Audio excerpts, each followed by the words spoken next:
everyone. You guys all know who I am. I'm going to teach you how to play the game that I play competitively, because I know nothing else I can talk about. I'm going to be very honest with you. Okay, so this is your screen. Now, there are lots of very important things that happen on the screen of a video game, surprisingly. These little things right here, that's your stock counter. Stock in this game is another word for lives. In a competitive format, you start with 3 of them. If you lose all 3, you lose. Now, these big numbers up here, this is your percent. Unlike traditional fighting games, which have health bars and such, these in Smash Ultimate, you take percent from damage, and the more damage you have, the farther you fly. So the knockback from an attack at 0 will send you very different from than an attack at a 100%.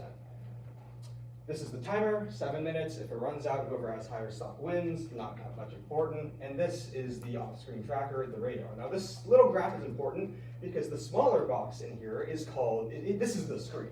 But this larger box encasing the screen is called the blast zone. And if you get your opponent to hit the blast zone, they lose a stock. And you do that by launching them. So how do we achieve this goal? 3 different ways. Movement options, offensive options, and defensive options. Now movement options are pretty simple. By tilting the directional stick, the L stick, you get to walk, which is slow, but you get to act out of it immediately. Flicking it will make you run. It's very, very fast, but you need to take a little skid animation if you want to stop and perform another action. Jumping is with X and Y. Typically, characters have 1 grounded jump and 1 double jump.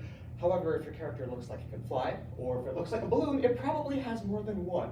Clicking down on the left control stick will make you fastball. Those are your movement options. Now, attacks are very important. This is how you rack up damage, how you take out your opponent's stocks. Tilt attacks is when you tilt the directional input of the left stick and hit A. Fast, they're typically used to start combos and such. Smash attacks are flicking, like as if you're running and holding it. Now, the thing about smash attacks is that you can actually hold them for 1 second to start getting some power boosts. After 1 second, you can hold it for 2 more seconds, but the power does not increase. Hitting B and a direction will give you a special attack. Special attacks are a lot more flashy, but also have some weird mechanics that typical attacks just don't have, and aerial attacks. So if you click A and a direction in the air, you will start an aerial. Unlike tilts and smashes and specials, your character will, if you do like a side attack, it'll be the same on the ground, but in the air it will be different. I didn't pull up the pages. Throws are initiated by grabbing an enemy with R or L. You just grab an enemy in front of you, and then you can tilt the control stick up, down, left, or right. Now, like aerial attacks, the forward and back throws, depend on what direction your character is facing.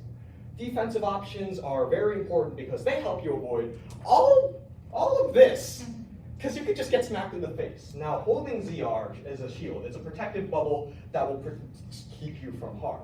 Because it's a bubble, it can also pop, and if you get hit enough or you hold it, it pops, and when it pops, you're in a state called shield stun. Essentially, your opponent just gets to do whatever they want for the next 5 seconds. Good luck with that. Don't get your shield broken. Now, another thing is that while it generally blocks most attacks, grabs do go through shields. If you ever play, keep that in mind. Finally, dodging. Click the shield button and flick a direction at the same time to initiate a dodge. You can also do this in the air if you like, but on the ground you have 2 dodges actually. The spot dodge, you down, and ZR, which the dodges you in place, or a roll, which is a direction, and the ZR button. Thank you all for listening. That was very condensed. Thanks.